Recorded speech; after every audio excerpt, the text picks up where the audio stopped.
something that was such a common. Could you? Oh my god! And the battery's ready to die.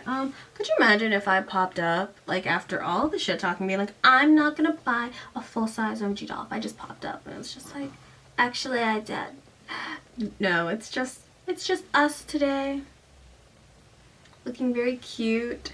On the day I'm filming this is the day I released the like edit of me opening my dolls, and I'm like reminded of how cute this one is.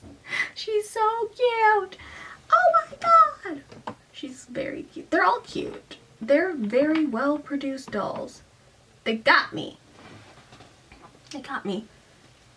If you've read what the title is, then you know that today we are covering LOL Surprise House of Surprises, the show. So let me find it.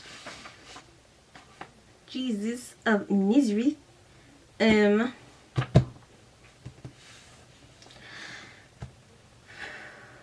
So I watched this on Netflix, but it was good because there wasn't any ads. However, it might not have been the best place to watch it because they delivered the Netflix show in 3-episode increments, which was kind of intimidating as far as like time commitment. However, I watched it 3 times because I was doing my hair during the first watch, and then I had to go back and take notes, and I did that twice. Okay, so we have our episodes. These have names on their YouTube channel, and I suggest if you're gonna watch them there. This is all set up for me to watch Rainbow High and knowing how to deal with like webisodes. You know, you think the first time you go around and do this, i.e. me with the my scenes, you think you know what you don't know shit, Megan. You don't. But now I'm awakened. I'm woke. The rest of you can catch up, mustard. I don't know why I'm stalling, but LOL Surprise House of Surprises is like the webisode shows. It's free on YouTube. It is on Netflix without the ads when it's on Netflix. All I'll tell you is now that I'm covering 2 different sets of children's media all at the same time, both LOL Surprise and Bratz, I am just thinking, I hate YouTube Kids as an adult. Like, I understand it, COPPA, and like, you gotta protect kids from having just random ads served to them, because I'm totally against that. We literally talk about it, how all children's media is just an ad for toys, and then like YouTube ads, you can't control it, so it's not even just like, whereas at least on Nick, it was like, I was watching Avatar, and then they're like, okay, here's like a Lala Loopsy doll. Now it's like, okay, here you go, Tim Tam, you're watching a Peppa Pig compilation, because cable is dying, and now, here's an ad for this alt-right podcast. Like, that shit was happening. I had a small child in 2013 to 2014. Honestly, 2013 until 2018, I would say. Really? I had a small child living in my home, and so you would just be, at the beginning, we would put on little baby STEM videos for him, and it'd be great, and then there'd just be like an ad. That's how my sister got exposed to the Joe Rogan Experience. That's crazy. LOL Surprise House of Surprises. You can find it on YouTube. There'll be little clips. Yeah, you know how I do. So this, like, I feel like the My Scenes webisodes were trying to convince you how cool the My Scenes girls were. They're like your fun older sister. They like have boyfriends and they go shopping, and sometimes they learn a lesson about friendship, but those are mostly saved for like the movies. They're just like hot teen, you know, children of nondescript older age teen drama where they're just pretty and they wear pretty clothing and they're the dolls that you already own. You know, the dolls are doing things that you might be doing in your imaginative play. Whereas these LOL Surprise dolls are attempting a moral. They are attempting to teach your children something. You know, like I said in the Winter Disco movie, that one is about emotional regulation, not jumping to conclusions, and what to do when you feel left out. Vengeance. These, I think, could possibly be very good about teaching children how to apologize, being overzealous, involving people into your plans. Like, and I don't feel like I'm like overreaching or like filling in the blanks as an adult. I truly feel like this might like actually for your kids to watch. It's still a toy commercial. Like, the House of Surprises itself is literally just an advertisement for the spinning Whirlinger that is the like LOL Surprise Dollhouse. And then the next season takes place at the Mall of Surprises, which again is just a playset. But I'm not mad at it. I'm not mad at being sold to, bruh. Crazy. So this show, I generally have a list of characters that star in it. I'm gonna call them some nicknames and some things that I just started calling them because there's still like 2 hours of content that I was sitting through, but we will get through it.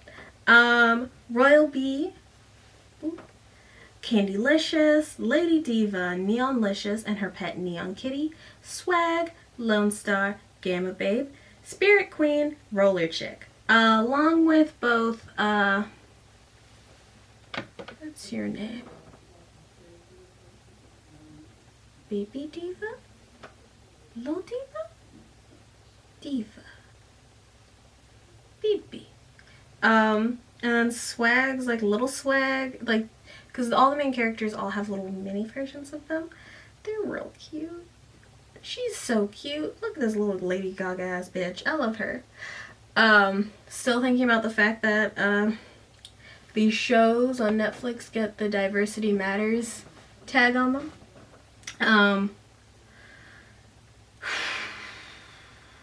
At the end we get some new characters added and adults that I'm obsessed with, but we will talk about it.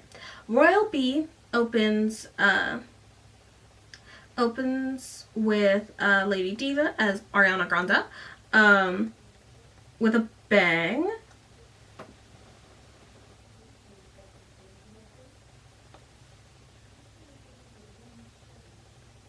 I'm not entirely sure I wrote this in English. Royal Bee is like, oh my god, girls, let's link up, let's pop off, let's get the gang back together. And they're like, yes, best friend, queen, mother, pop star. It's like vaguely, loosely adjacent to the movie where they're like, yeah, you just released your movie and also this song, Queens Around the World. Like, we've all been so busy and so successful post that thing happening that we haven't really gotten to hang out.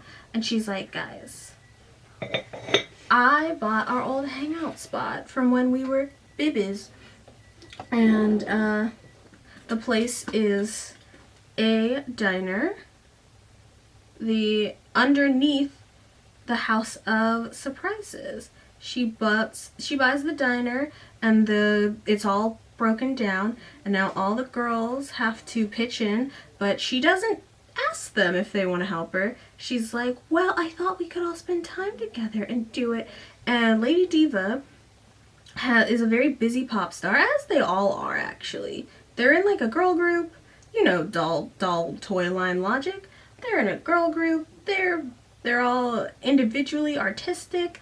They're, you know, they got shit to do. And Queen Bee being like, well, I thought we could all spend time together, putting it back together.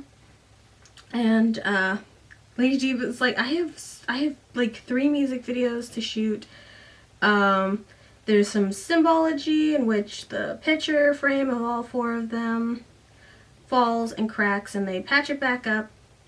But every time they're like, man, I wish Lady Diva was there, it would fall off the wall, and they'd be like, ah, less sad. Our Ariana Grande, that I'm not entirely sure can sing. The voice actress, I think, can sing. I just don't think they put music behind her that flatters her voice, so she just sounds tone deaf. She is trying her best, but her best is not good.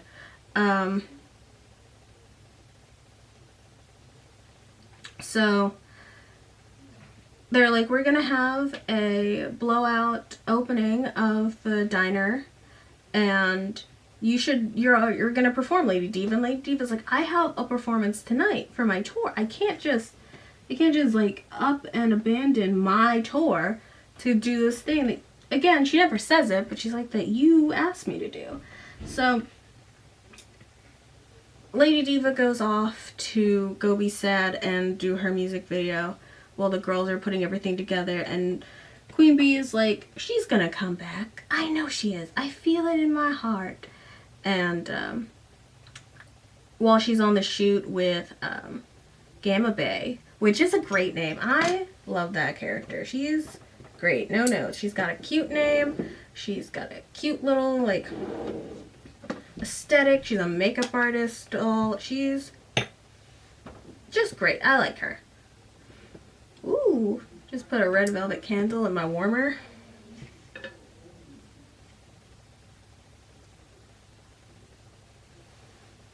But with all of that happening, Lady Diva comes back and does the performance at the house. They're all like, woo, yeah, oh my god. She's like, I'm sorry, and Royalty's like, I'm sorry, and they make up. Sorry, I couldn't read my notes. I was writing like I didn't know what words were, sentences. I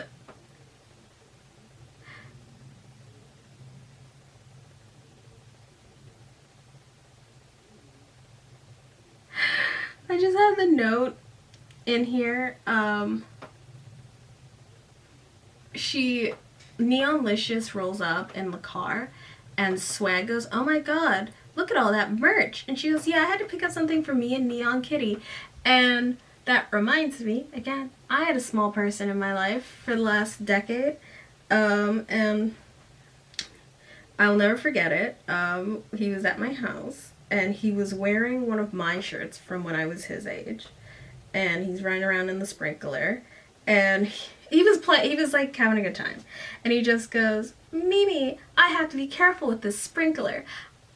I don't want to get my merch wet. Not his shirt, not his clothes, his merch. And the idea referring to any item that you can purchase as merch. Like, I bought some stuff from some small businesses. I just bought some merch from my friends. I just bought some Nectar merch. Buy Nectar jewelry. Link in the description.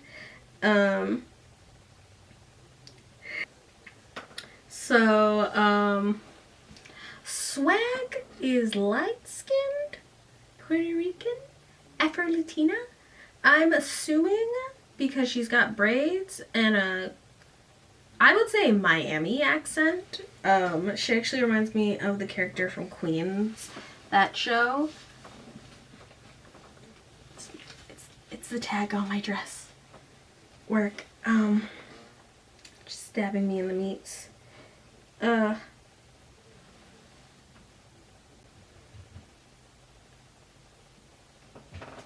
So after all that happens, the moral of the story is, if you don't drop everything and uproot your life for your friends, then you are a very good friend. But really, at the end, they both apologize. I watched it so many times at this point that I'm like, yeah, that's fine. They're fine. They're friends. I've just been snorting blush up my nose. Jesus Christ. Look like I'm doing a specific brand of cocaine. Episode 2, Royal B invites the girls to stay in her house, the house of surprises, above the diner of surprises. But incompatible sleepover guests separate into the house. Royal B acts like they stabbed her again because they can't all sleep in the same bedroom. Spooky things happen. It ends up being Spirit Queen doing some spooky shit, which is like, girl, does this house lock? Do you have some way to protect yourself from people just showing up in your house? My teeth are like fluorescently. Oh, fluorescently yellow. That's gross. The diner is poppin'. We finally get a boy doll without an eye patch. Generic boy, Cameron, Ken. Ryan? What was that man's name? River. I think of a more 2003 name. What's a 42-year-old man named River doing nowadays? Tell me in the comments below.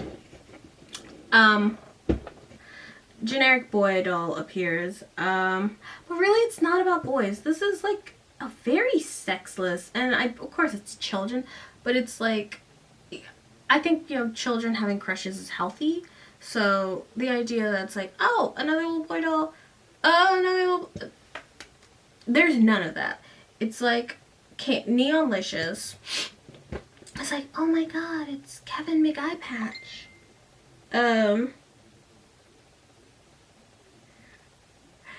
Don't be a hater, Charles. But there, like, it appears he's gone, and then they're like, friendship, friendship, friendship, which is what I'm all about. Friendship. The person I was just calling a hater is my partner, so.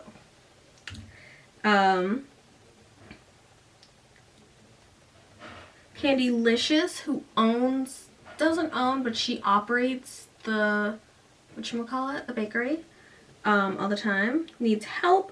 They get Roller Chick because she's fast on her feet. She gets hired to help with waitressing. She's bad at the actual waitressing part, but she's good at the speed. Boy doll thinks that she's so good at skating that he invites her to skate with his crew. Titty squirt. Titty squirt. She gets better at waitressing. Everything has been dealt with. If you can hear scraping, I don't know what the hell's going on anymore. Next episode, Neon sneaks Neon Kitty on a trip to New Fab City. Another ad for the LOL jet. Queen Bee and Little Sway are also here. Little Swag.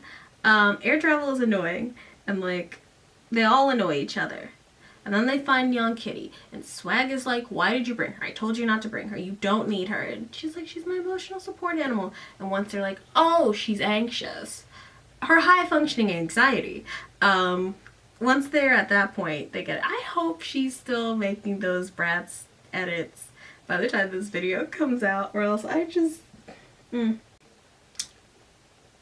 Next episode, Royal's friend Sunset comes. Sunset is a vlogger. Swag's friend City Babe is here. They're also here to make content. The house is a little too small for 2 sets of guests making content. Swag and Royal B argue while City Babe and Sunset agree to collab.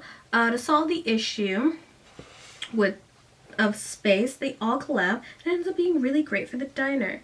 Tell your roommates you're going to have guests over before you have them over.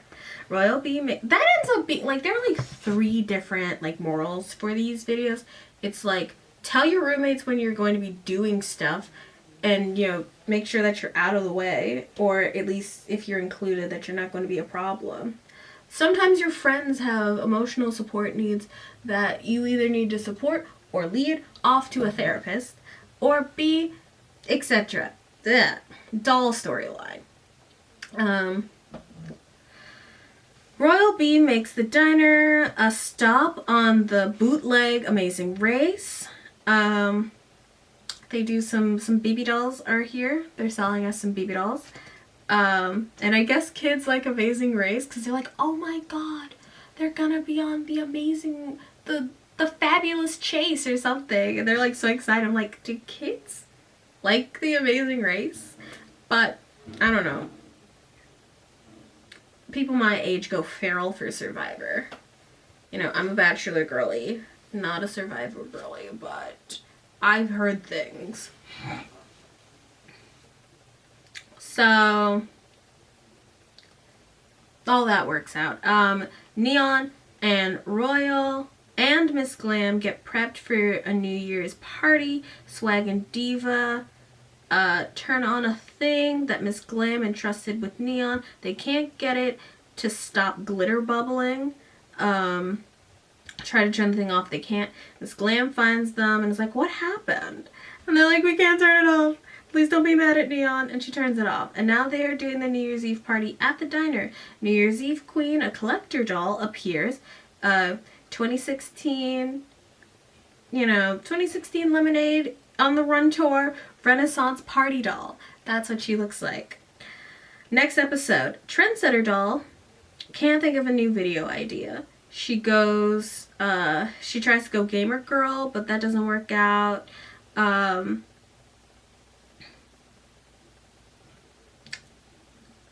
There's a skater doll is here. She tries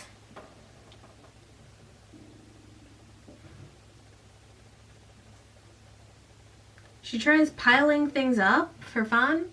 It causes property damage. They try the floor is lava. She nearly twists her ankle. They do a flash mob. Are flash mobs coming back? Do kids like flash mobs? This is the second content about flash mobs I've seen. And they were doing it to, I think, Crazy Frog. And I'm like, I lived through the party rock anthem, What Doesn't Kill You Make You Stronger, flash mobification on Facebook. You can't drag me back there. I'm stronger than that now.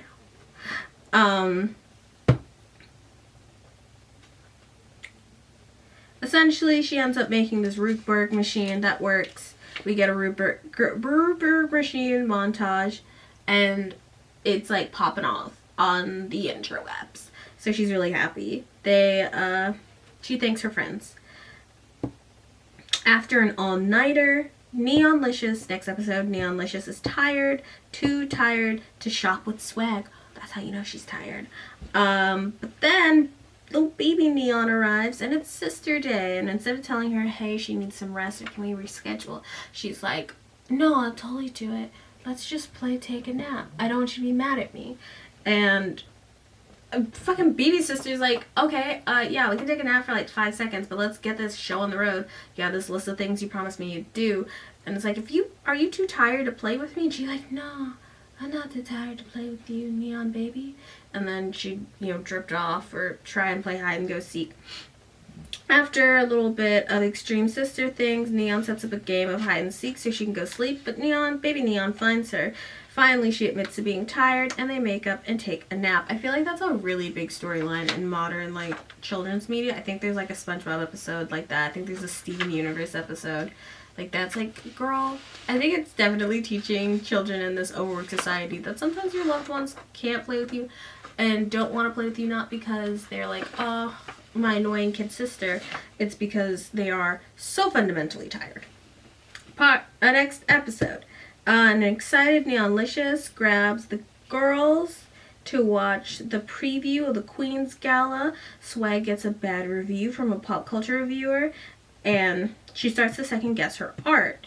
Prism, a lady DJ, invites the girls to go to the Queen's Gala. Swag is unsure of her art and if she's good enough. She says she is not going.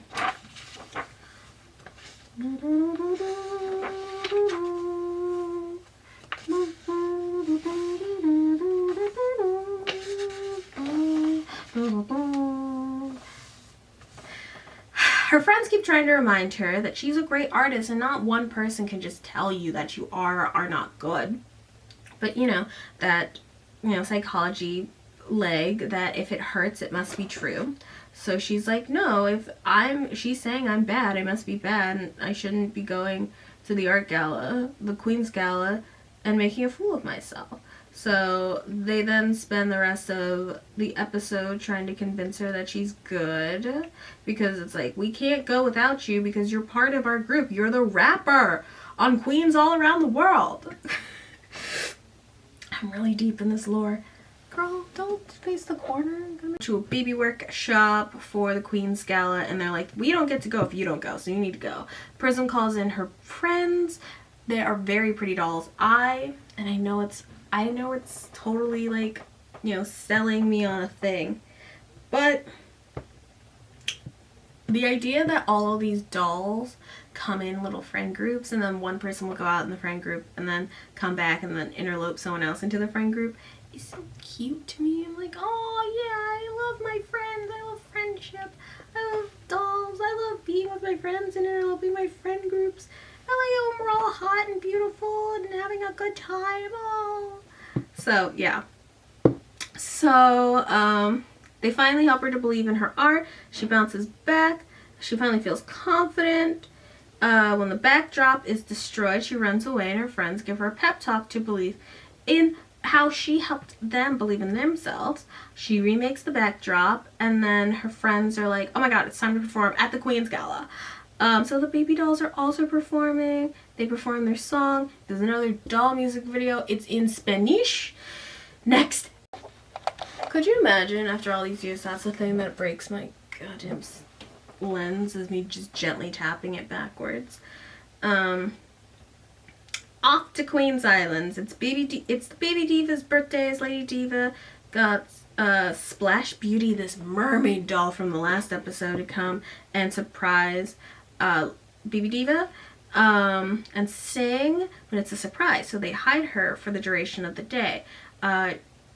She's like, I also have to get this music video done by the end of the day. Misdirect comes, they shoot the music video, they're at the party, it's a success. Congratulations. Little Baby Diva. Yay! Candylicious didn't go to the gala because she was running the diner. She's been running the diner for 999 consecutive days. Her friends work to bring the gala to her. They do it upstairs on the roof of the house, and they bring in Alt Girl to take her place, but Alt Girl is different. No, hold up, that's not what happens in this episode, sorry. They bring the gala to her, giving her a chance to enjoy, while their main group runs the diner. Of course, the main group is bad at it because they are not passionate about the diner like she is. You know, it's not their baby, they don't get it. She comes back and is like, no, this is actually something that soothes me. I really like it, and I like it when things run properly, so stop fucking shit up. This is my happy place. And then she runs it for 1,000 straight days of business.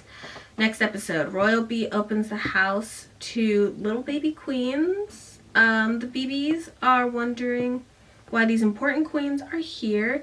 Queen Bee is upset that her sister is maybe selling the house without telling her, because she doesn't want to spend time with her. And she's like, if we make it so that these other queens, these other BBs don't want to be here, then she can't sell the house.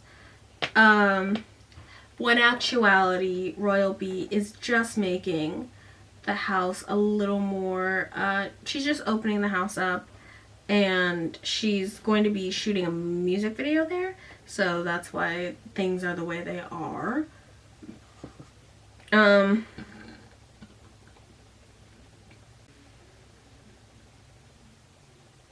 So she's shooting a music video there, so it's like whatever.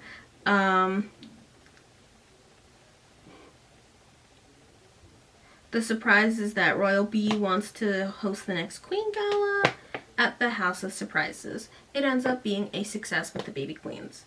Next episode, tween dolls have arrived and I'm obsessed with them. I don't know what I need to do to get one of these. If I need to customize one of the little baby dolls, because it doesn't appear that it's on sale anywhere. They have these two dolls, Gracie Twists, and I have her name written down in my other set. They're in Goldie Twist and Gracie something.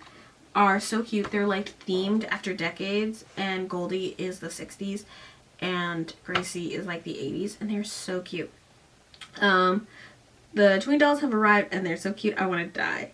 They're doing an Earth Day cleanup, but they didn't get flyers out to everyone, so how's everyone gonna know? And then they didn't get the trees they wanted to plant and the seagrass that they wanted to plant to all help, and they're like, they, you know, do like all the other dolls do. They do some problem solving, and then at the end, the Earth is, you know, a little better of a place because of them. This episode, Royal Bee and Honeylicious start a record label. They want to host a party at the diner, and they want Candylicious to work with Alt Girl, the best boba maker in the city. But Candy and Alt Girl do not work well together. Candy's not having a good time. You know, Candy likes to make sweets and baked goods, and Alt Girl is always pushing the envelope. She makes like Instagram food. This will become more important next season. She's like, how do I get rid of Alt Girl? Because everyone's like, we should work together, but I don't know, sometimes you just don't get along with people, and I think that's fair. And I like that that's a message, that sometimes you just don't get along with people. So she's like, how do I get rid of her? Well, she's got a beautiful singing voice. What if I get her a record, what if I get her a record deal with Honey and Royal? So she gets her to sing in front of them. They're like, totally, we'd love to sign you to be one of our first artists. And she's like, actually, I prefer to work boba. That's my calling. So she's still there, and she's just like, ugh. So she's like, I'm gonna go open a cafe at the mall. Bye. And then she leaves. She didn't want to be a pop star. She's like, whatever, thanks, I guess. Alt Girl is a little mean-spirited to Candy, especially the fact that Candy is so sweet that you're like, can you chill? Do we need to, are we gonna fight? I think we're gonna fight. So Lady Diva and Miss Glam need a place to do voice lessons next episode. Everyone starts teaching lessons at the house. They're starting to get really overwhelmed. So everyone shows up for the classes. Royal Bee decides that she's gonna buy this random abandoned mall so that they can have like a community space, third space if you will, to do to do their lessons in. But by the time she gets there, a boy doll called Prince Bee, Royal Bee, voiced by Chris Rock, brought the mall to do the same thing. He's now calling it the Mall of Surprises. Royal Bee's pissed. The girls have to make decisions. Sequel bait, and it was in fact sequel bait. The next season is on YouTube. It started airing like 6 or 7 months ago. I have a rant about third spaces, and then we'll say our goodbyes. I really like this show, and I feel like this rant belongs more with the video about season 2 because I talk about it a little bit more. But I think if I was in charge of writing a show that's like utopian in nature, all the problems are small scale and can be solved by the end of the day, and everyone's friends and everyone has a job and they're employed, I too would make storylines where it's like, yes, we love our community. We made a community center. We wanted to make sure that we could have a place where our artsy and creative friends, because everyone's artsy and creative, has a place to do their work in a place that's safe, an environment. We have places for kids, little babies. We have places for tweens. We have everyone's got a place in our community. And third spaces and malls act as that in the 80s and 90s and into the 2000s. But with the growth of online shopping and the death of the mall, we now have this kind of vacuous where the statement, well, kids don't want to play outside, but you've scared parents away from feeling like their children are safe to stay outside. I straight up stole April's face today. I owe them an apology. Oh my god. So children don't have any place to be, and then they're not socialized on how to be outside. So you get situations like babies on airplanes being the most annoying thing, because there are people who never had to interact with a child before, because we make children in spaces you know, they don't know how to act because they're children. They're fresh out. They've only been on this planet for like 5 to 6, 7 years. In the grand scheme of things that I could do 7 years ago are way different than things I could do at the start of my 7 years. Like, we have to be more gentle with these children because we have created this, we as adults about this. Boomers have done this. Boomers and Gen X millennials have killed malls, and now our children don't know how to act. But there are no community third spaces. There aren't places that you aren't spending money or your own home. So, you know, you get rid of all the children hanging out in the park because they're too loud. You can't hang out outside of a store because you're loitering. If you don't look the right way, you will get arrested. There are no third spaces where you can just like hang out. I am very lucky to live.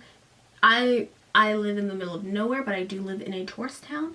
So, whereas most small towns in Georgia, and it's not something, it's something I'm familiar with. The only thing you can do as a young person is hang out in a Walmart parking lot. I am very lucky that there is like a well-lit, pretty space downtown that you can go and be around and look at the water. But most places don't have that kind of situation. Most small towns, medium cities are slowly pushing out third spaces in favor of places where you can have children. For my birthday, I went to this cute part of town, this very gentrified part of town, and I couldn't sit directly next to my boyfriend because there was a homeless person bar where they put these bars down so that homeless people can sit. But what about fat people? What about children? What about all the other people that you shut out in an attempt to keep away people who won't spend money there? They don't care. Capitalists do not care. So, yeah, third spaces, community outreach, be a part of the community that you live in, babies. LOL surprise dolls. Okay, so, I think this is going to be the last, is it? Honestly, I should check before I run my mouth. Oh my god, I don't know. This might be the last LOL surprise video for now. We will resume them back in September or August once we are done with the Brat Summer Series. I just, you know, I wanted to give that series for the summer enough time to breathe, but I don't know, I expected these videos to be like 1 or 2 episodes when I first wrote the script about the LOL surprise controversies and lawsuits. And then when there wasn't any information on the Wikipedia, I really expected it to be like a really quick video. And then just being like, these are the dolls. And I've always wanted to unbox a doll, so I'd be like, oh, I'd unbox a doll. It'd be cute, and we'd be done. But here we are, talking about socialism. I'll see you next time I see you. You can check me out on Megan_Blush_ anywhere that you can find me there. Instagram, Twitter, and TikTok. You can also check out my beauty channel, in which the day that this is being filmed, it's going to be a late upload. It's going to be like an 8 p.m. upload. But she edited down the unboxing of my LOL surprise dolls that I have from my beauty channel onto my onto here, because I just thought it'd be fun to share with you, and I thought it'd be a fun little treat.